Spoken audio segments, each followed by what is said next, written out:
Apakah wujud dari Tuhan itu dapat dimiliki oleh manusia? Memang sifat wujud itu bisa dimiliki manusia, dan itulah inti dari ajaran ini. Selama manusia mampu menjernihkan kalbunya, maka ia akan mempunyai sifat-sifat itu. Sifat tersebut pun sudah kumiliki. Kalian bisa melakukannya dengan mengamalkan apa yang hendak kuajarkan. Allah adalah satu-satunya yang wajib disembah. Dia tidak nampak dan tidak berbentuk, tidak terlihat oleh mata, sedangkan alam dan segala isinya merupakan cerminan dari wujud Allah yang nampak. Seseorang bisa meyakini adanya Allah karena ia melihat pancaran wujudnya melalui jagat raya ini. Allah tidak berawal dan tidak berakhir, memiliki sifat langgeng, tidak mengalami perubahan sedikit pun. Allah berada di mana-mana, bukan ini dan bukan itu. Dia berbeda dengan segala wujud barang baru yang ada di dunia ini. Wahai Kanjeng Syekh, jelaskan kepada kami tentang hakikat kodrat. Kodrat adalah kekuasaan pribadi Tuhan. Tidak ada yang menyamainya. Kekuatannya tanpa sarana. Kehadirannya berasal dari ketiadaan, luar dan dalam, tiada berbeda. Tidak dapat ditafsirkan. Jika engkau menghendaki sesuatu, maka pasti kalian rencanakan matang-matang dan pasti pikirkan berulang-ulang. Itu pun masih sering meleset. Namun Allah tidak demikian. Bila menghendaki sesuatu, tidak perlu dipersoalkan terlebih dahulu. Kalau begitu, Allah tidak memerlukan sesuatu. Benar, Allah tidak memerlukan sesuatu. Karena itu, jika kalian hidup tanpa memerlukan sesuatu, tanpa butuh harta benda, tanpa butuh jabatan, tanpa butuh pujian, maka kalian akan merasakan hidup yang sesungguhnya. Kalian akan memiliki sifat Allah tersebut. Kalau manusia menghindari sesuatu dan merasa tidak memerlukan apapun, apakah akhirnya dapat disamakan dengan Allah? Tidak. Walaupun manusia hidup tanpa bergantung sama sekali kepada duniawi, namun ia tetap berbeda dengan Allah. Tidak bisa disamakan dengan Tuhan. Allah adalah pencipta dan kalian adalah yang diciptakan. Allah berdiri sendiri, tanpa memerlukan bantuan. Hidupnya tanpa ruh, tidak merasa sakit dan kesedihan. Allah muncul sekehendaknya. Jika Allah berkehendak, maka apakah kehendak seseorang itu karena kemauan Allah? Untuk sampai pada jawaban itu, harus membedakan seseorang. Manusia itu dibedakan menjadi beberapa tingkatan. Ada yang awam, ada yang khawas. Orang awam hanya beribadah secara syariat. tanpa dapat memelihara kolbu, maka ia masih jauh bisa berhubungan dengan Allah. Sedangkan orang-orang Qawas, termasuk para nabi, rasul, dan wali Allah, mereka beribadah secara utuh, bahkan sampai pula pada tingkatan hakikat. Kalau kalbunya sudah bersih dari duniawi dan menyatu dengan cahaya ilahi, maka kehendak kemauannya itu berasal dari Allah. Perbuatannya adalah perbuatan Allah. Maka jangan heran jika ada orang yang diberi karomah sehingga segala ucapannya menjadi bertuah. Kalau begitu, ibadahnya orang yang sudah Qawas itu merupakan kehendak Allah? Benar. Mereka mempunyai kejernihan akal budi, memiliki kebersihan jiwa dan ilmu. Sholat 5 waktu dan berzikir merupakan kehendak yang sangat dalam, bukan kehendak nafsunya, namun kehendak Allah. Semangatnya sedemikian besar. Mereka sholat tidak mengharapkan pahala, tetapi merupakan suatu kewajiban diri dan pengabdian. Badan haluslah yang mendorong untuk menjalankan. Banyak orang melakukan sholat, tetapi tidak menyentuh kepada yang disembah. Ini bagaimana? Memang, banyak orang yang secara lahiriah nampak khusyuk sholatnya, bibirnya sibuk mengucapkan zikir dan doa-doa, namun hatinya ramai oleh urusan duniawi mereka. Islam yang demikian ini ibarat kelapa. Mereka hanya makan serabutnya saja. Mereka hanya makan serabutnya. Padahal yang paling nikmat adalah buah atau daging kelapa dan air kelapanya. Mereka sholat 5 waktu sebatas lahiriah saja, tidak berpengaruh sama sekali kepada akal budinya. Padahal sholat itu diharapkan dapat mencegah keji dan munkar, namun mereka tidak mampu melakukannya dalam kehidupan sehari-hari. Kalaupun hakikat sholatnya itu membekas pada budinya, itu pun hanya sedikit. Buat apa sholat 5 waktu jika perangainya buruk? Masih suka mencuri dan berbohong? Untuk apa bibir lelah berzikir menyebut asma Allah jika masih berwatak suka mengingkari asma? Kadang-kadang pula mereka berharap pahala. Sholatnya saja belum tentu dihargai oleh Allah, tetapi buru-buru meminta balasan. Aneh. Wahai Syekh, ada hadis Rasulullah yang menyebutkan bahwa amal hamba yang pertama kali diperhitungkan adalah sembahyang. Jika sembahyangnya baik, maka semua dianggap baik. Ini bagaimana? Itu perlu ditafsirkan. Tidak boleh dipahami secara dangkal makna dari hadis tersebut. Hadis itu mengandung logika sebagai berikut. Orang yang tekun mengerjakan sholat dengan sempurna, maka perilaku, budi pekerti, dan kalbunya juga harus terpengaruh menjadi baik. Karena sholat yang dilakukan dengan jiwa yang bersih akan berpengaruh pula bagi cabang kehidupan lainnya. Dan sebaliknya, hadis itu tidak berlaku bagi orang yang tekun mengerjakan sholat, tetapi hatinya masih kotor. Tersimpan keinginan-keinginan nafsu, misalnya ingin dipuji orang lain, terdapat ujub dan sombong, serta budinya menyimpang dan menabrak tatanan yang dilarang. Apakah ada tuntunan mengenai pakaian seseorang yang sedang melakukan sembahyang? Sesungguhnya aku, Syekh Siti Jenar, tidak sependapat jika ada orang yang mengenakan pakaian gamis dan meniru-niru pakaian orang Arab dalam melakukan sholat. Jika selesai sholat, jubah atau gamis itu dilepaskan. Sedangkan sholat orang tersebut tidaklah menyentuh hatinya. Meskipun berlama-lama merunduk di masjid, namun masih mencintai duniawi. Sholat yang pakaiannya kedombrangan, merunduk di masjid berlama-lama, sampai lupa anak istri, sedangkan dia masih mencintai duniawi dan mengumbar nafsu manusiawinya. Bahkan dalam kehidupan sehari-hari, ia seringkali menyusahkan orang lain. Maka orang yang demikian itu tidak terpengaruh oleh sholat yang dilakukan. Biasanya tipe orang seperti itu sibuk menghitung pahala. Dia sangat keliru dan bodoh. Pahala yang masih jauh tetapi diperhitungkan. Sungguh sedikit pun tidak akan dapat dicapainya.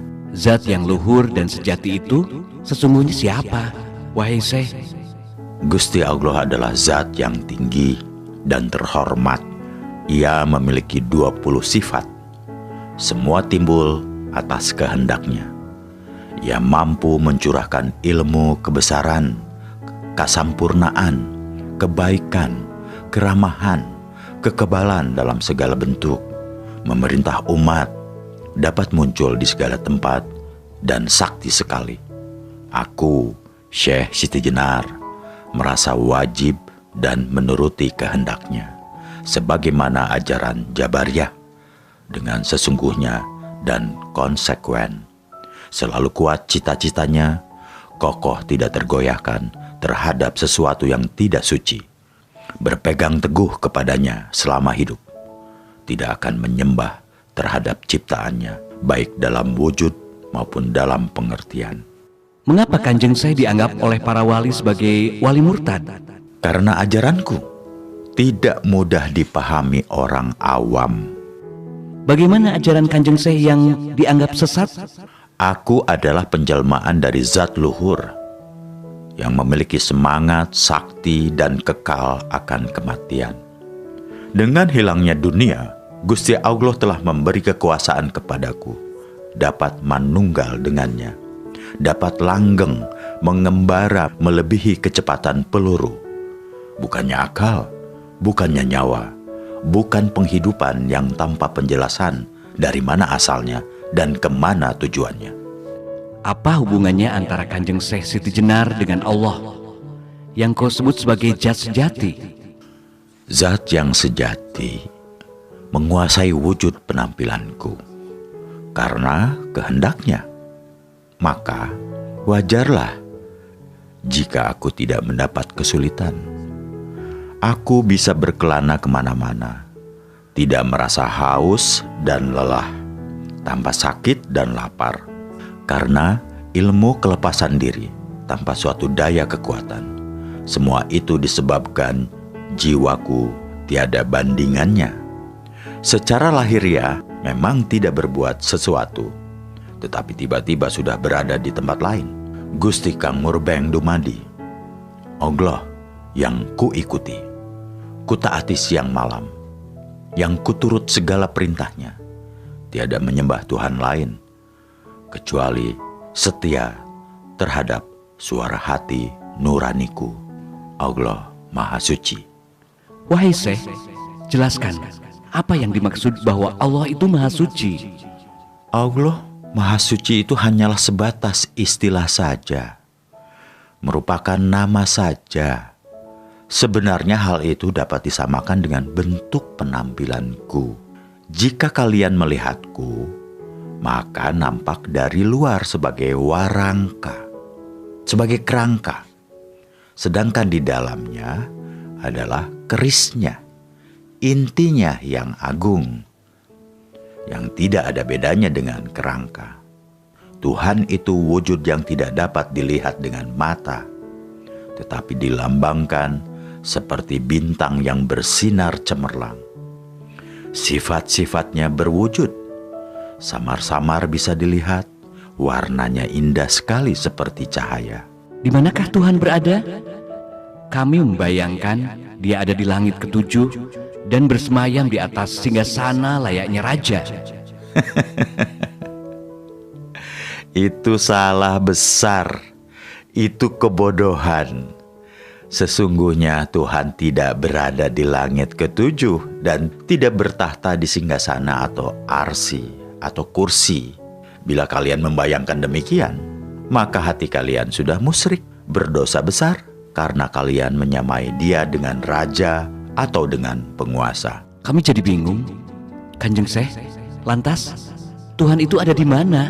Kalau kalian bertanya demikian, maka jawabnya mudah. Gusti Allah itu tidak kemana-mana, tetapi ada di mana-mana. Kami semakin tak mengerti. Bisakah Kanjeng Syekh memberikan penjelasan yang lebih gamblang? Gusti Allah itu berada pada zat yang tempatnya tidak jauh. Dia bersemayam di dalam tubuh kita, tetapi hanya orang yang kowas, orang yang terpilih dapat melihat. Tentunya dengan mata batin. Hanya mereka yang dapat merasakannya. Apakah Allah itu berupa roh atau sukma? Bukan roh dan bukan sukma. Allah adalah wujud yang tidak dapat dilihat oleh mata, tetapi dilambangkan seperti bintang-bintang bersinar cemerlang.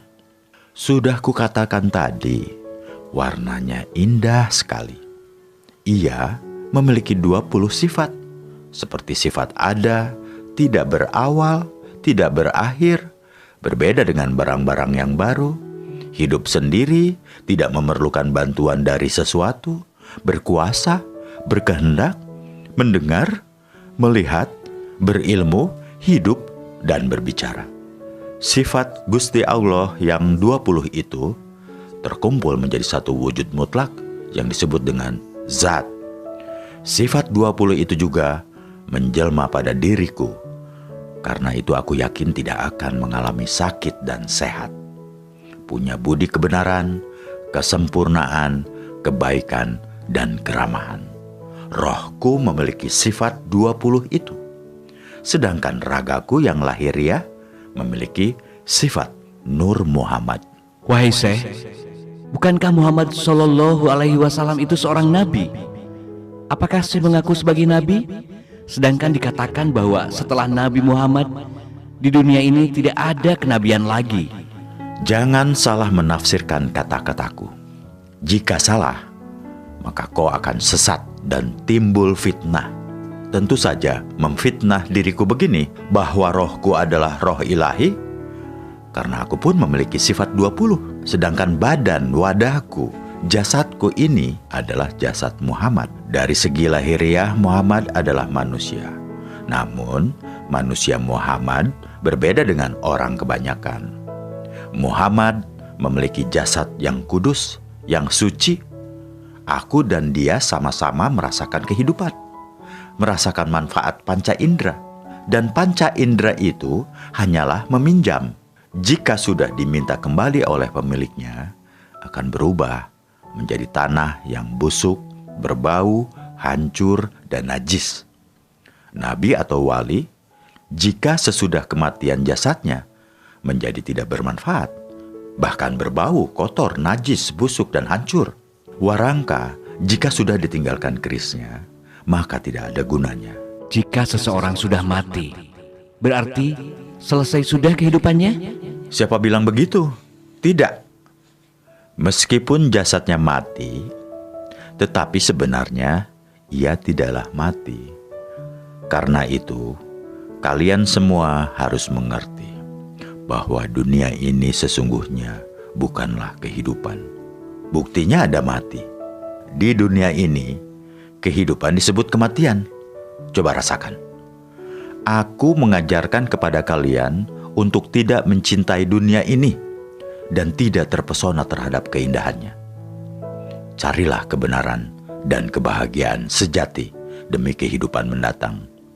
Kehidupan setelah kematian. Kalian akan berarti jika telah menemui kematian dan hidup sesudah itu. Engkau harus memilih hidup yang tidak bisa mati. Dan hidup yang tidak bisa mati itu hanya kalian rasakan setelah nyawa terlepas dari badan. Kehidupan itu akan dapat dirasakan dengan tanpa gangguan seperti sekarang ini. Ketahuilah, hidup yang sesungguhnya adalah setelah nyawa lenyap dari badan. Agar dapat meraih kehidupan dalam kemuliaan sejati kelak, dalam kehidupan di dunia ini dibutuhkan kebenaran dan kebahagiaan sejati. Bagaimanakah cara mendapatkannya, Kanjeng Syekh? Jiwa manusia adalah suara hati nurani. Suara hati nurani merupakan ungkapan zat Allah yang harus ditaati perintahnya.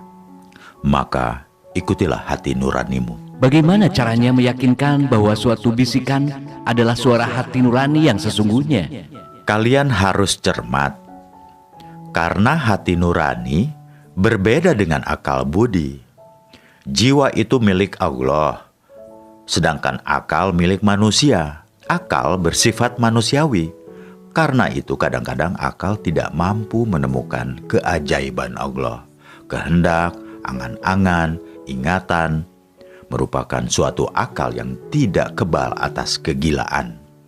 Suatu ketika akal bisa menjadi bingung sehingga membuat seseorang lupa diri. Akal seringkali tidak jujur. Siang malam membuat kepalsuan demi memakmurkan kepentingan pribadi. Bukankah manusia menjadi lebih mulia jika dibandingkan dengan makhluk lainnya? Karena manusia diberi akal oleh Allah. Ya, itulah yang membedakan. Tapi jangan lupa bahwa akal seringkali tidak jujur, sering bersifat dengki, suka memaksa, melanggar aturan, jahat, suka disanjung-sanjung, sombong, yang akhirnya membuat manusia justru tidak berharga sama sekali, lebih hina dari makhluk lainnya. Jadi, kita harus menggunakan akal sesuai dengan jiwa atau kehendak Allah. Ya, benar. Jika seseorang mampu mengendalikan akalnya dengan ajaran Allah, dengan kebenaran, dan dengan jiwa yang bersih, maka ia bermanfaat menjadikan diri lebih mulia. Apa yang menghalangi seseorang sehingga gagal dalam menempuh manunggaling kaula Gusti? Jangan mementingkan kehidupan duniawi. Karena kehidupan duniawi yang kalian jalani penuh kotoran. Akal kalian mudah tercemar dengan kotoran sifat dan mudah dikuasai oleh nafsu, sehingga menghalangi kalian untuk bisa menuju pada tahap manunggaling kaula Gusti. Di dunia ini ada yang cantik, tampan, dan gagah. Bagaimana kedudukan orang-orang tersebut jika kelak telah terlepas rohnya? Kalian jangan mencintai dan mengagumi bentuk yang cantik, tampan, atau gagah. Karena sebenarnya badan, wadah, atau jasad laksana sangkar yang mengurung jiwa. Badan wadah merupakan beban yang memberatkan dan menyakitkan roh kalian. Wahai Syekh, benarkah sesudah kematian ada surga dan neraka? Para wali memang mengajarkan demikian. Inilah ajaran yang justru menurutku menyesatkan karena terlalu dangkal. Para wali hanya mengajarkan serabut atau kulitnya, tidak sampai pada isinya, tidak sampai pada hakikat yang sebenarnya. Para wali mengajarkan bahwa surga dan neraka hanya dijumpai kelak setelah kiamat, adanya di akhirat, dan orang-orang awam menelan mentah-mentah keterangan itu. Siksa kubur hanya dijumpai dan dirasakan badan wadah ketika ditanam di kuburan. Para wali memang bertujuan baik, tetapi diputus sampai di situ. Mereka enggan menjelaskan lebih dalam dan lebih sampai pada makna yang hakiki. Kalau menurut saya bagaimana nih? Begini, untuk menemui dan merasakan surga dan neraka, maka seseorang tidak harus menunggu sampai mati atau sampai datangnya kiamat. Di dunia ini saja kita sudah dapat merasakan surga dan siksa neraka. Karena sesungguhnya surga dan neraka itu berada di dalam jiwa kalian, berada di dalam jiwa setiap manusia yang bernafas. Jika jiwa manusia telah bersih dari gangguan hawa nafsu dan dapat menyatu dengan Gusti Allah, maka di dunia ini ia akan merasakan suatu kenikmatan surga. Jika budi kalian misalnya menolong orang lemah, lalu hati menjadi ikhlas dan puas, maka itulah yang disebut surga. Sedangkan neraka, perwujudannya adalah jika hawa nafsu telah menguasai diri seseorang, kemudian jiwanya meronta dan merasa bersalah, maka dia tentu tersiksa. Ia tidak bisa tidur, gelisah pikirannya, sedih, dan bermacam-macam rasa tidak enak. Itulah yang dinamakan neraka. Jadi, surga dan neraka di akhirat tidak berlaku. Maksud kami, tidak ada. Surga dan neraka di hari kiamat, di akhirat kelak, sudah diterangkan dalam Al-Quran. Itu perkara gaib dan erat kaitannya dengan iman. Kalian harus meyakininya. Untuk apa meyakini? Bukankah jika di dunia berbudi baik dan beriman kepada Allah sudah merasakan surga? Sedangkan surga dan neraka di akhirat hanyalah bersifat menakut-nakuti manusia agar tidak berbuat buruk? Pendapatmu memang cerdas dan kritis. Namun kalian tidak usah mempertanyakan apakah kelak di akhirat ada surga dan neraka. Itu urusan Gusti Allah. Kalian harus meyakini, karena meyakini hari akhir merupakan rukun iman. Sekali lagi, untuk mendapatkan surga pun, kalian tidak perlu menunggu datangnya hari akhir. Meskipun seseorang sholat 1000 kali setiap hari, toh akhirnya mati juga. Walaupun badanmu kau tutupi dengan kain surban dan jubah, namun akhirnya menjadi debu juga. Maka jiwalah yang paling penting. Jika keadaan jiwa seperti Tuhan, maka surga akan didapatkannya. Kenikmatan luar biasa akan dirasakan. Wahai Syekh, sesungguhnya yang menjadi pikiranku adalah, sebelum ada dunia ini, apakah sudah ada dunia lainnya? Atau setelah kiamat, apakah Tuhan membuat dunia baru lagi seperti sekarang? Sebelum dunia ada, apakah ada dunia lain? Itu hanya Allah yang tahu. Tetapi sekarang kita berada di dunia ini, menempati ruang dan waktu. Dunia ini asalnya adalah baru, kemudian mengalami kerusakan, dan kelak akhirnya menjadi hancur, lenyap, tidak berharga. Setelah kiamat, apakah Tuhan membuat dunia baru untuk kedua kalinya? Tidak. Wahai Syekh, kalau begitu, dunia erat kaitannya dengan raga kita, sedangkan jiwa erat kaitannya dengan alam akhirat. Benar. Dunia itu erat kaitannya dengan raga. Raga mempunyai sifat seperti alam semesta, yang semula baru kemudian rusak. Sedangkan jiwa tidak akan mengenal kerusakan, karena jiwa merupakan penjelmaan zat Allah. Ketahuilah bahwa raga adalah barang pinjaman yang suatu saat akan diminta oleh pemiliknya. Ketahuilah, wahai murid-muridku, raga ini sesungguhnya sangkar yang membelenggu dan menyulitkan jiwa. Agar jiwa menjadi bebas, maka suatu saat kelak kalian akan kuajari bagaimana cara melepas jiwa dari raga. Ilmu melepas jiwa artinya bahwa kematian adalah titik awal kehidupan yang sebenarnya. Jika seseorang raganya mati, maka jiwanya menjadi merdeka, bebas, dan tidak terkungkung lagi, karena raga berhubungan erat dengan alam semesta. Sedangkan jiwa berhubungan erat dengan zat Tuhan. Selamanya jiwa tidak akan bisa mati atau rusak. Apakah yang dimaksud jalan kehidupan, wahai Syekh? Jalan kehidupan adalah jalan menuju kepada hidup yang sebenar-benarnya.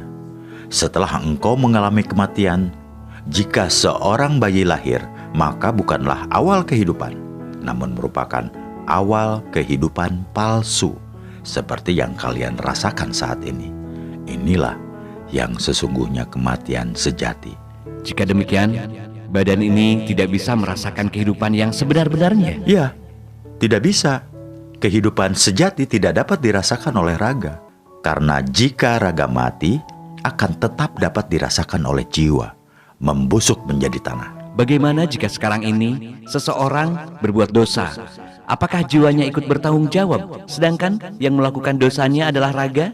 Tetap ikut bertanggung jawab.